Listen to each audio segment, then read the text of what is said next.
Hello guys, welcome back to my channel. ഇന്ന് നമ്മൾ നോക്കാൻ പോകുന്നത് ആംപ്ലിഫയറിൽ ക്ലിപ്പിംഗ് എന്ന് പറയുന്ന ഒരു അവസ്ഥ. ആംപ്ലിഫയർ ക്ലിപ്പിംഗ് എന്ന് പറയുന്ന ഒരു ഫിനോമിന നമ്മുടെ ഓഡിയോ ആംപ്ലിഫയറിൽ നടക്കുന്ന ഒരു കാര്യമാണ്.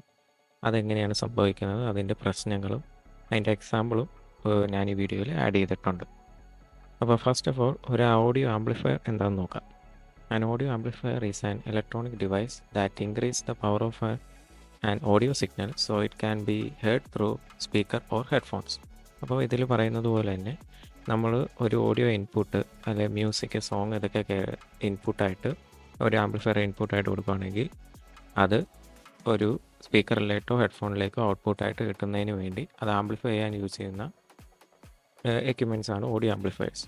അപ്പോൾ ഓഡിയോ സിഗ്നൽസിനെ ആംപ്ലിഫൈ ചെയ്യും, നമുക്ക് കേൾക്കുന്ന സൗണ്ട് കേൾക്കുന്ന രീതിയിൽ സ്പീക്കറിലേക്ക് ഹെഡ്ഫോണിലേക്ക് ആക്കാൻ സഹായിക്കുന്നതാണ് ഓഡിയോ ആംപ്ലിഫയർ. ഇനി ക്ലിപ്പിംഗ് എന്താണെന്ന് നോക്കാം. Amplifier clipping refers to a distortion in the audio signal that happens when an amplifier is pushed beyond is maximum output capacity. ഇതിൽ പറയുന്ന പോലെ തന്നെ ആംപ്ലിഫയറിൻ്റെ ഇൻപുട്ടിലേക്ക് നമ്മൾ ആ ആംപ്ലിഫയറിന് താങ്ങാവുന്നതിലും കൂടുതൽ ഇൻപുട്ട് കൊടുക്കുമ്പോൾ ആ ആംപ്ലിഫയർ ആ ഇൻപുട്ട് സിഗ്നലിനെ ഔട്ട്പുട്ടിലേക്ക് എത്താൻ വേണ്ടി പുഷ് ചെയ്യുന്നു. ആ പുഷ് ചെയ്യുന്ന സമയത്ത് ആ ഔട്ട്പുട്ട് വരുന്ന സിഗ്നലിൽ ഉണ്ടാവുന്ന ഒരു ഫിനോമിനാണ് ഈ ആംപ്ലിഫയർ ക്ലിപ്പിംഗ് എന്ന് പറയുന്നത്. ഇനി നമുക്കൊരു എക്സാമ്പിൾ നോക്കാം. ഇപ്പോൾ ഒരു ആംപ്ലിഫയർ പിന്നെ ഒരു സ്പീക്കർ. അപ്പോൾ ഞാൻ ഈ ആംപ്ലിഫയറിലെ ഇൻപുട്ടിലേക്ക് ഒരു ഓഡിയോ സിഗ്നൽ കൊടുക്കുന്നു.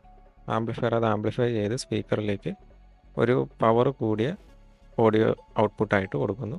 സ്പീക്കറിൽ നിന്ന് നമുക്ക് ആ ഒരു സിഗ്നൽ നമ്മൾ സൗണ്ട് വേവ് ആയിട്ട് കൺവേർട്ടായി നമുക്ക് കേൾക്കാൻ പറ്റുന്നു. ഇതാണ് നോർമൽ കേസിൽ ഇത് വർക്ക് ചെയ്യുന്നത്. ഇനി നമ്മൾ ഈ ആംപ്ലിഫയറിൻ്റെ ഇൻപുട്ടിലേക്ക് ഒരു വലിയ ഒരു ഓഡിയോ സിഗ്നൽ കൊടുക്കുന്നു, പവർ കൂടിയ ഓഡിയോ സിഗ്നൽ കൊടുക്കുന്നു. പക്ഷേ ഔട്ട്പുട്ടിൽ ആംപ്ലിഫയറിന് തരാവുന്ന ഒരു മാക്സിമം പവറുണ്ട്, അതിന് മേലെ തരാൻ പറ്റുന്നില്ല. അതുവഴി ഈ ക്ലിപ്പിംഗ് എന്ന് പറഞ്ഞ അവസ്ഥ ഉണ്ടാകുന്നു. ഇത് സ്പീക്കറിനും കുഴപ്പമാവുന്നു, അതുപോലെ തന്നെ ആംപ്ലിഫയറിനും ഡാമേജസ് ഉണ്ടാക്കാൻ സാധ്യതയുണ്ട്. ഇനി ഇതിൻ്റെ ഔട്ട്പുട്ട് വരുന്ന സിഗ്നൽ ഇങ്ങനെയായിരിക്കും. ആ ഒരു ടോപ്പ് ഭാഗം ഇങ്ങനെ ഫ്ലാറ്റായിട്ട് വരുന്നതിനാണ് ക്ലിപ്പിംഗ് എന്ന് പറയുന്നത്. താഴെ കാണുന്നത് ഒരു ഓസ്കിലോസ്കോപ്പ് യൂസ് ചെയ്ത് നമ്മൾ കിട്ടുന്ന ഔട്ട്പുട്ടാണ്. അപ്പോൾ നമുക്ക് ഓസ്കിലോസ്കോപ്പ് എന്താണെന്ന് നോക്കാം. An oscilloscope is a type of electronic test instrument that graphically displays varying voltage of one or more signals as a function of time. അപ്പോൾ ടൈമിനനുസരിച്ച് ചേഞ്ച് ആവുന്ന വോൾട്ടേജ് സിഗ്നൽസ് എന്ന് വെച്ചാൽ ഇലക്ട്രിക്കൽ ഓർ ഇലക്ട്രോണിക് സിഗ്നൽസിനെ നമുക്ക് വിഷ്വലി കാണാൻ സഹായിക്കുന്ന ഒരു വസ്തുവാണ് oscilloscope. അപ്പോൾ ഇതിനൊരു എക്സാമ്പിൾ കാണിക്കുന്നതിന് വേണ്ടി ഞാൻ ഇങ്ങനെ ഒരു സെറ്റപ്പ് ചെയ്തിട്ടുണ്ട്. ഫസ്റ്റ് നമുക്കൊരു SMPS ഉണ്ട്, അതിൻ്റെ കൂടെ തന്നെ ഒരു volt ammeter, digital volt ammeter ഉണ്ട്. പിന്നെ നമ്മുടെ ആംപ്ലിഫയർ, ഒരു ആമ്പ് യൂസ് ചെയ്യുന്നുണ്ട് ഞാൻ. അതിൻ്റെ കൂടെ ഈ ആംപ്ലിഫയറിൻ്റെ ടെമ്പറേച്ചർ അളക്കുന്നതിന് വേണ്ടി ഒരു തെർമോമീറ്റർ, പിന്നെ നമ്മുടെ ഓസിലോസ്കോപ്പും അതുപോലെ തന്നെ സ്പീക്കറും. അപ്പോൾ ഇതാണ് ഈ സെറ്റപ്പ് യൂസ് ചെയ്ത് നമുക്ക് ഈ ക്ലിപ്പിംഗ് എന്ന് പറഞ്ഞ കാര്യം എങ്ങനെയാണ് സംഭവിക്കുന്നതെന്ന് നമുക്ക് ലൈവ് എക്സാമ്പിളായിട്ട് കാണാൻ പറ്റും. നിങ്ങൾക്ക് ഏത് പവർ റേറ്റിങ്ങിലുള്ള ആംപ്ലിഫയർ യൂസ് ചെയ്യാം. എല്ലാ പവർ റേറ്റിങ്ങിലുള്ള ആംപ്ലിഫയറിലും നമുക്ക് ഈ ക്ലിപ്പിംഗ് എന്നുള്ള കാര്യം കാണാൻ പറ്റും. അതുപോലെ സ്പീക്കറിൻ്റെ ഔട്ടിലേക്കാണ് ഞാൻ ഓസിലോസ്കോപ്പ് കണക്ട് ചെയ്തിരിക്കുന്നത്. നമുക്ക് ഇതിനകത്ത് സ്പീക്കർ കാണാം. സ്പീക്കർ റേറ്റിങ്സ് വരുന്നത് 8 ohm 30 വാട്ടാണ്. പക്ഷേ ഞാനിവിടെ യൂസ് ചെയ്യുന്ന ആംപ്ലിഫയർ എന്ന് പറയുന്നത് ഒരു ക്ലാസ് ഡി ആംപ്ലിഫയർ ആണ്. TPA 3116D2 എന്ന് പറയുന്ന ഒരു ക്ലാസ് ഡി ആംപ്ലിഫയർ ആണ്. അത് 50 watt 2 channel, left and right channel 50 watt തരുന്നതാണ്. ഞാൻ ഒരു ചാനലിൽ ഒരു സ്പീക്കറെ കണക്ട് ചെയ്തിട്ടുള്ളൂ. അപ്പോൾ ഈ നിങ്ങൾക്ക് നോക്കുമ്പോൾ അറിയാം 8 ohms 30 വാട്ട് സ്പീക്കറിലാണ് ഞാൻ ഈ 50 വാട്ട് ആംപ്ലിഫയർ കണക്ട് ചെയ്തിരിക്കുന്നത്. അപ്പോൾ ഒട്ടും മാച്ചിങ് ഇല്ല.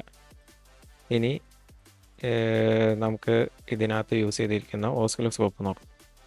അപ്പോൾ ഇതിൽ ഞാൻ യൂസ് ചെയ്തിരിക്കുന്ന ഒരു ഡിജിറ്റൽ ഓസിലോസ്കോപ്പാണ്. നമുക്ക് മേടിക്കാൻ കിട്ടുന്ന ഒരു ഓസിലോസ്കോപ്പാണ്. ഇങ്ങനെ അസംബിൾ ചെയ്ത് സർക്യൂട്ട് ബോർഡായിട്ട് വരുന്ന ഓസിലോസ്കോപ്പാണ്. ഇത് നമുക്കൊന്ന് ടേൺ ഓൺ ചെയ്ത് നോക്കാം.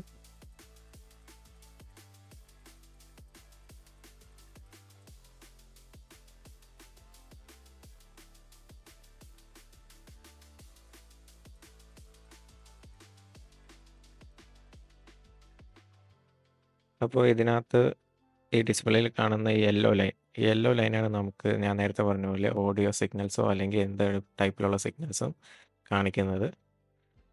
അപ്പോൾ ഇപ്പോൾ ഇൻപുട്ടുകളൊന്നുമില്ല. ഞാനിപ്പോൾ എല്ലാം ഓണാക്കിയതിന് ശേഷം ആംപ്ലിഫയറിലെ ഇൻപുട്ടിലേക്ക് ഒരു ഓക്സ് കേബിൾ വെച്ച് ഒരു കണക്ഷൻ കൊടുത്തു.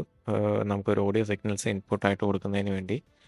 അപ്പോൾ ഞാനൊരു മൊബൈലാണ് യൂസ് ചെയ്യുന്നത്. നമുക്ക് ഈ മൊബൈലിൽ ഫ്രീക്വൻസി ജനറേറ്റർ എന്ന് പറഞ്ഞ ഒരു ആപ്പാണ് നമ്മൾ യൂസ് ചെയ്യുന്നത്. അപ്പോൾ ഇനി നമുക്കിത് ഫുള്ളായിട്ടൊന്ന് ടെസ്റ്റ് ചെയ്യാം.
സോ നമ്മളിപ്പോൾ വീഡിയോയിൽ കണ്ടതുപോലെ ഞാൻ വോളിയം കൂട്ടുന്നതിനനുസരിച്ച് ക്ലിപ്പിംഗ് എന്ന് പറഞ്ഞ അവസ്ഥ വരുന്നുണ്ട്. അപ്പോൾ ഓസ്കഡോസ്കോപ്പിൽ കണ്ട ആ ഒരു വേവ് ഫോമിൻ്റെ വിഷ്വലി നമ്മളൊരു നോക്കുമ്പോൾ ഇങ്ങനെയാണ് കാണുന്നത്. നമ്മളൊരു ഇൻപുട്ട് സിഗ്നൽ കൊടുക്കുമ്പോൾ അതിൻ്റെ ഔട്ട്പുട്ട് സിഗ്നലിൻ്റെ ടോപ്പ് ഒരു പീക്ക് സമയത്ത് ആ ഒരു സൈക്കിള് കട്ടാവുന്ന പോലെ ആ കട്ടായിട്ട് ഒരു ഫ്ലാറ്റ് ലൈൻ വരുന്നതാണ്. അങ്ങനെ വരുന്ന അവസ്ഥയിൽ നമുക്ക് സൗണ്ട് ഡിസോർഷൻ വരുന്നു, ഭയങ്കര പതർച്ച ഇങ്ങനെയൊക്കെ വരുന്നു. അതുപോലെ തന്നെ സ്പീക്കർ ഡാമേജ് ആവാനും സാധ്യതയുണ്ട്. അതുപോലെ തന്നെ ആംപ്ലിഫയറും ഡാമേജ് ആവാൻ സാധ്യതയുണ്ട്. ഇപ്പോൾ ഈ പടത്തിൽ കാണുന്ന പോലെ പോസിറ്റീവ് ആ സൈക്കിൾ ഒരു ക്ലിപ്പ് വരുന്നു, നെഗറ്റീവ് ആ സൈക്കിൾ ഒരു ക്ലിപ്പ് വരുന്നു. ഇനി ഈ ക്ലിപ്പിംഗ് വരാനുള്ള കാരണങ്ങൾ നോക്കാം. What are the causes of clipping? First തന്നെ amplifier is limited by the power supply. ആംപ്ലിഫയറിന് റേറ്റഡ് ആയിട്ടുള്ള പവർ സപ്ലൈ കൊടുക്കാതിരിക്കുക. വോൾട്ടേജും കറണ്ടൊക്കെ സെയിം ആയിട്ടുള്ള പവർ സപ്ലൈ കൊടുക്കാതിരിക്കുന്നത് ക്ലിപ്പിങ്ങിന് കാരണമാകും. അത് ആംപ്ലിഫയറിനെ ഓവർലോഡ് ചെയ്യുന്നത് വഴി ക്ലിപ്പിംഗ് എന്ന് പറയുന്ന ഒരു അവസ്ഥയിലേക്ക് നമുക്ക് ഔട്ട്പുട്ട് കിട്ടുന്നു. പിന്നെ using unregulated linear power supply, SMPS ഒക്കെ യൂസ് ചെയ്യുകയാണെങ്കിൽ റെഗുലേറ്റഡ് അല്ലെങ്കിൽ ഇത് നല്ല ക്വാളിറ്റിയുള്ള പവർ കിട്ടിയില്ലെങ്കിൽ, അതുപോലെ തന്നെ the filter capacitor is not large enough, capacitor bank ഫിൽറ്ററൊക്കെ യൂസ് ചെയ്യുകയാണെങ്കിൽ ട്രാൻസ്ഫോമർ സപ്ലൈയിൽ അങ്ങനെ യൂസ് ചെയ്യുമ്പോഴൊക്കെ നല്ല കപ്പാസിറ്ററൊക്കെ യൂസ് ചെയ്തില്ലെങ്കിലും റേറ്റഡ് ആയിട്ടുള്ള കപ്പാസിറ്റർ യൂസ് ചെയ്തില്ലെങ്കിലും ഇങ്ങനെ പ്രശ്നം വരാം. പിന്നെ ഹൈ ലെവൽസ് ഓഫ് ഇൻപുട്ട്, നേരത്തെ ഞാൻ പറഞ്ഞ പോലെ തന്നെ ആംപ്ലിഫയറിൻ്റെ ഇൻപുട്ടിലേക്ക് വലിയ ആംപ്ലിഫയറിന് താങ്ങാവുന്നതിലും കൂടുതൽ ഇൻപുട്ട് ലെവൽ കൊടുക്കുമ്പോൾ, അല്ലെങ്കിൽ വേറൊരു ആംപ്ലിഫയറിൻ്റെ ഔട്ട്പുട്ട് എടുത്ത് ഈ ഒരു ആംപ്ലിഫയറിൻ്റെ ഇൻപുട്ടിലേക്കൊക്കെ അങ്ങനെയൊക്കെ കൊടുക്കുകയോ അങ്ങനെ എന്തെങ്കിലും മാറിപ്പോവുകയൊക്കെ ചെയ്യുമ്പോൾ ഈ പ്രശ്നം വരും. പിന്നെ amplifier and speaker are non matching, ഞാൻ എക്സാമ്പിൾ വീഡിയോ കാണിച്ച പോലെ തന്നെ ആംപ്ലിഫയറിന് മാച്ചിങ് ആയിട്ടുള്ള സ്പീക്കർ യൂസ് ചെയ്യാതിരിക്കുമ്പോഴും ഇതുപോലുള്ള ക്ലിപ്പിംഗ് എന്ന് പറഞ്ഞ അവസ്ഥ ഉണ്ടാവും. അത് ആംപ്ലിഫയറിനും പ്രശ്നം വരും, സ്പീക്കറിനും പ്രശ്നം വരും. ഇതല്ലാതെ പല തരത്തിലുള്ള ടെക്നിക്കലായിട്ടുള്ള റീസൺസ് വേറെയും ഉണ്ട്. ഇതുപോലുള്ള കാര്യങ്ങൾ ഇതൊന്നും നോക്കാതെ നമ്മളൊരു ആംപ്ലിഫയറും സ്പീക്കറും ഇതുപോലെ ക്ലിപ്പിങ്ങിൽ കൂടുതൽ നേരം യൂസ് ചെയ്താൽ അത് ആംപ്ലിഫയറിനും കേടാണ്, അതുപോലെ തന്നെ സ്പീക്കറിനും കേടാണ്. അപ്പോൾ മാക്സിമം വോളിയത്തിൽ യൂസ് ചെയ്യാതിരിക്കുക, കറക്റ്റ് മാച്ചിങ് ഉള്ള ആംപ്ലിഫയറും സ്പീക്കറൊക്കെ എടുക്കുക. അപ്പോൾ വീഡിയോ ഇഷ്ടപ്പെട്ടെങ്കിൽ ലൈക്ക് ചെയ്യുക, ഷെയർ ചെയ്യുക, സബ്സ്ക്രൈബ് ചെയ്യുക. Thank you for watching my video. Bye bye.